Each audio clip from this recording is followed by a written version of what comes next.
Now, Lynn likes to describe the public salon as introducing Vancouver to itself. We are struck by the people who have played a role in world dramas and now live quietly in Vancouver. Our next guest was raised in apartheid South Africa and was appointed bodyguard to Nelson Mandela at his leadership years. The intimate relationship they formed gave him remarkable insights into this great man. Please welcome Etienne van Eck. Nelson Mandela was basically a stranger to me when he was released in 1990. But that quickly changed. When I was assigned to him to protect him when he was elected president, from strangers, we developed a very unique bond. I like this photograph because it shows the closeness and the trust between us. I also like it because it is an enduring image of reconciliation. A beaming, free Nelson Mandela with this young white guy at his shoulder. I was raised in this small little town. It's a very special town to me. If you look at the photograph, you'll see the visible division between the races. I lived with my family, with the rest of the white people in the town, which is in the center of that photo. And on the outskirts of town was the shanty towns where the black people lived without running water, no electricity.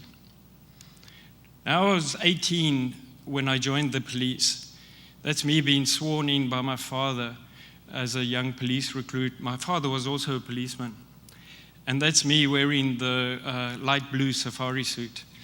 And I'm going to warn you, there are some bold fashion statements from the 80s and 90s in the next few slides. Mandela saw South Africa through the eyes of South Africans, and he really got to know people. He knew that some feared for the future, while others were getting impatient with hopes and dreams of a new, brighter future. We traveled around the country with Mandela, and he would meet the white farmers and he would address their fears that they were going to lose their farms. He would stop and spontaneously speak to white government workers and assure them that in the new South Africa, their jobs weren't in jeopardy. Sometimes he'd order us to stop at the convoy along the road where black workers were doing road maintenance. He'd get out and he'd speak to them. He'd explain his plans for the future to them and ask them to be patient.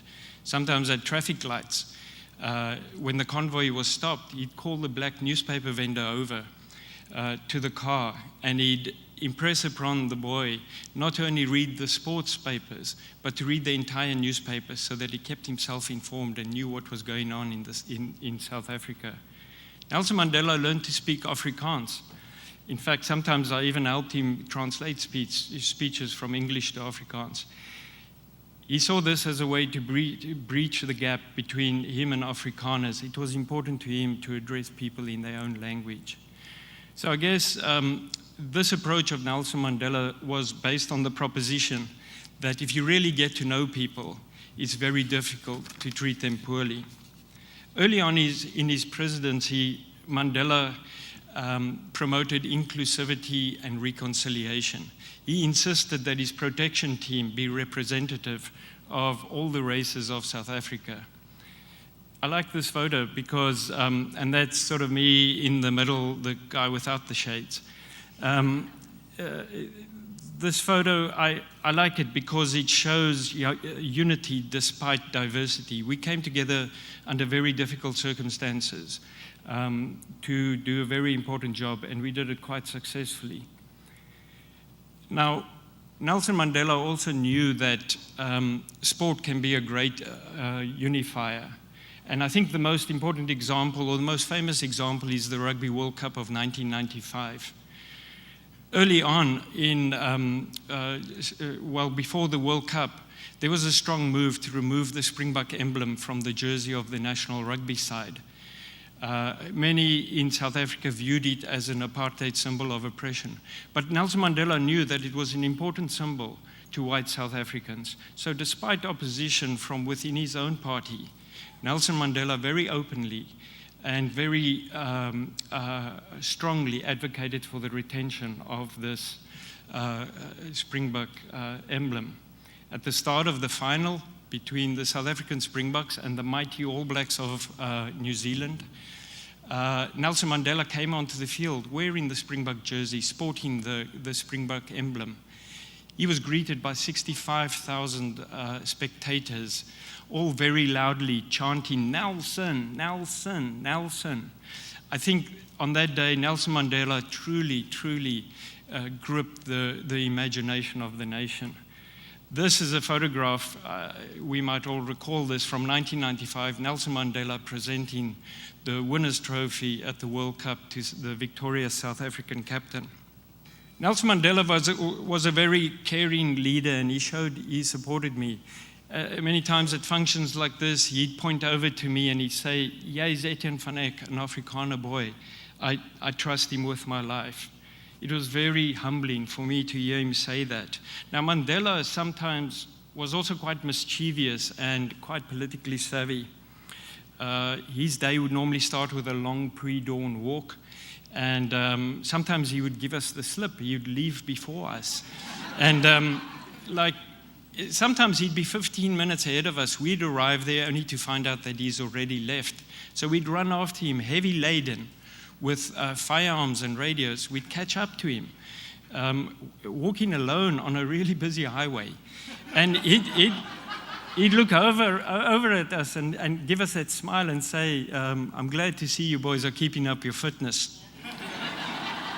Once at the end of a media session with Princess Diana, a journalist called out at Mandela and he said, "How about a kiss on the cheek for the princess?"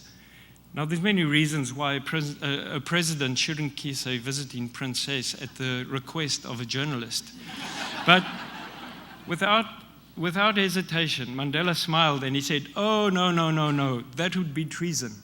And what does that mean, right? But everyone laughs and the moment passes. I took this photograph in December 2013 when I went back to South Africa when Mandela passed away.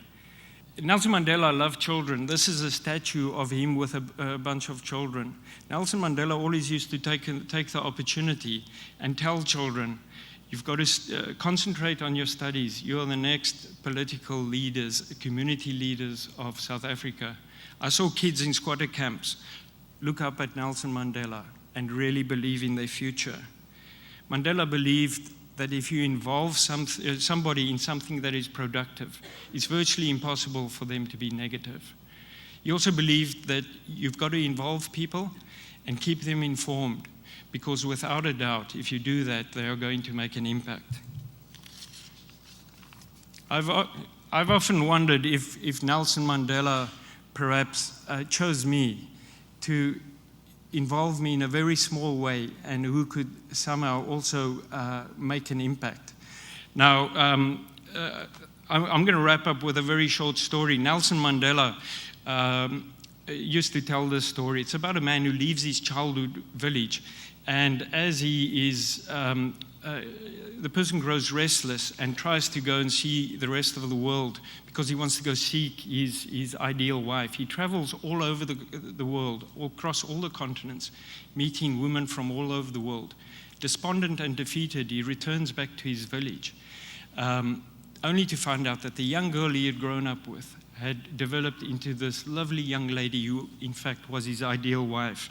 The moral of the story, according to Mandela, is that familiarity breeds contempt. And the point he was making is this, and I will leave you with this tonight, is that sometimes the solution or the people we are looking for are right in our midst, but we don't see them because we have taken them for granted. The challenge for us is to recognize the potential of average, everyday people and to tap into that potential. It has been a true privilege for me to be here tonight. Thank you.